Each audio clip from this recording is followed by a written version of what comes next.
আল্লাহ phone করলো। Hello,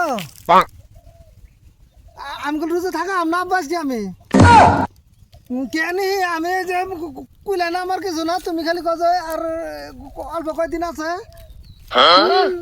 আমি থাকাম না, আমার কুইলা না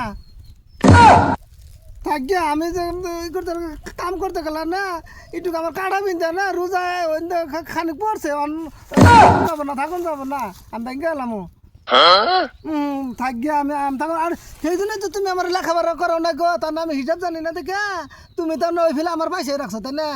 না আমি চালাকি বুঝি না, আমি কইলাম যে লেখাপড়া করে আমি ই করবো, চাকরি বাকরি করবো না, তোমার চাকরি বাকরি করো লাগবো না।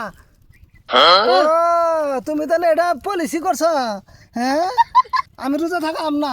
হ্যাঁ, বাপরে বাপ, মনে কর 3 মাস হয়ে গেছে রোজা রয়েছি, মনে কর 3 মাস পার হয়েছে। হ্যাঁ ওব, ওই যে আমি থাকাম না রোজা রাহ ওব নি বাড়িতে গেলেও তো তুমি কি করবো আমারে? হ্যাঁ, আমি এদিকে এই করবো পানি টানি খাই, তারপর বাজার যে আমি তুমি খাই, তারপর বাড়তে যাবো, বাড়তে যা তোমার না ইস্তার খুলবো, দিশা পাবে না। ওই এইটাই কই, হ্যাঁ ঠিকই আছে।